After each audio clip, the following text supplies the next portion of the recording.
Good morning, dear students. Here I am presenting to you the next lecture of Chapter 1 History. Okay.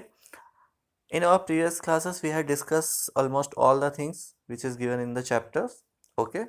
Today, we just summarize what we have learned during these lectures. Like our first topic is how important are dates. यानी dates हमारे लिए क्यों important है.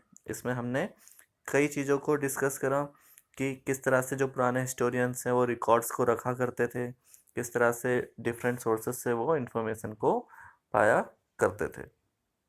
Okay. Like which dates यानी किस तरह की dates हैं, यानी हम किस तरह का रेफरेंस पॉइंट इसमें मानते हैं, कहाँ से डेट को शुरू किया जाए जिसके लिए हम जीसस क्राइस्ट को रेफरेंस पॉइंट मानकर चलते हैं. Okay. Like how do we periodize, जैसे हमने इसमें देखा था कि किस तरह से जो ब्रिटिश थे, जैसे जेम्स मिल, उसने अलग अलग भागों में इसको हिस्ट्री को तोड़कर देखा. उन्होंने रिलीजन के नाम पे भी हिस्ट्री को डिवाइड करके देखा और इसी तरह से काफ़ी भागों में इसको डिवाइड करके देखा गया था. फिर हमने कॉलोनियल पीरियड के बारे में पढ़ा था, किस तरह से अंग्रेज़ों का शासन होता था, उनके अपने सब कॉन्टिनेंट्स होते थे जिन पे वो शासन करते थे, और एडमिनिस्ट्रेशन प्रोड्यूस रिकॉर्ड्स किस तरह से हमें मिलते हैं, क्या क्या उसमें जानकारियाँ उस समय के शासन की हमें मिलती हैं, ये सब हमने डिस्कस करा था. जिसमें सर्वे एक तरीका था और कौन सी ऐसी चीज़ें थी जो कि हमें ऑफिशियल रिकॉर्ड से पता नहीं चलती थी, जैसे कि मेनली उसमें वही चीज़ें थी जो कि ब्रिटिश शासन अपने लिए उपयोगी समझता था, उसको उसमें रखता था, जबकि हिंदुओं का जो पर्सपेक्टिव था उसको इंक्लूड नहीं किया जाता था. ओके. ये सब हमने इसमें डिस्कस किया था. Now today what we will do, it's our exercise time. Okay. The first it is here, let's recall. मैं यहाँ पे एक्सरसाइज एक बार पढ़ रहा हूँ, हिंदी में भी आपको समझा रहा हूँ और फिर मैं इसके सॉल्यूशन भी आपको सेंड करूँगा. उन सॉल्यूशन को आप अपनी एसएसटी की कॉपी, अगर आपने नई बनाई है इट इज़ गुड, नहीं बनाई है तो जो प्रीवियस ईयर की आपकी एसएसटी हिस्ट्री की जो भी कॉपी है उसमें जो ब्लैंक पेज है आप उसमें कर सकते हैं. ओके. ये मैं बाद में चेक करूँगा.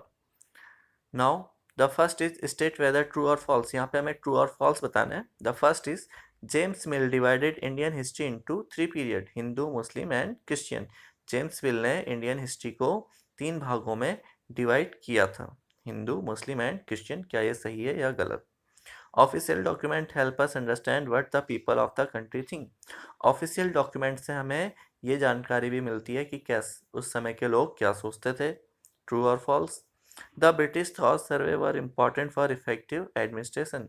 ब्रिटिश सोचते थे कि अच्छे शासन के लिए सर्वे कराने जरूरी हैं. ट्रू और false? Now the question answers. What is the problem with the periodisation of Indian history that James Mill offer. James Mill ने जो तरीका बताया था इंडियन हिस्ट्री को डिवाइड करने का, उसमें क्या प्रॉब्लम्स थी? Third question, why did the British preserve official document.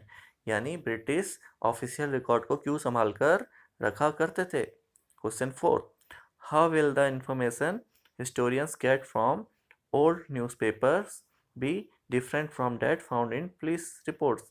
और हिस्टोरियन को किस तरह की जो इंफॉर्मेशन है वो मिलती है अलग अलग तरीके से न्यूज़पेपर और जो पुलिस रिपोर्ट्स हैं उनमें क्या अंतर है? Okay, now here is the activity, let's do. Fifth, it is a common activity you can want to do, it is not compulsory. Like, can you think of example of survey in your world today? क्या आज होने वाले सर्वे के बारे में आप कुछ बता सकते हैं? Think about how toy companies get information about what young people enjoy playing with, or how the government finds out what about the number of young people in school. और किस तरह से जो गवर्नमेंट स्कूल हैं या toy बनाने वाली company है वो अपने कस्टमर के बारे में किस तरह से जानकारी जुटाते हैं. What can a historian drive from such survey. और हिस्टोरियंस को इन सर्वे से क्या क्या प्राप्त होता है. ओके. ये आप सोचें और इस पर विचार करें. बाकी क्वेश्चंस के ट्रू फॉल्स और ये जो क्वेश्चन लेट्स डिस्कस है ये मैं आपको सेंड कर रहा हूँ, आप इनको अपनी कॉपीज पे करें. Then I will check your work. Okay, thank you, have a good day.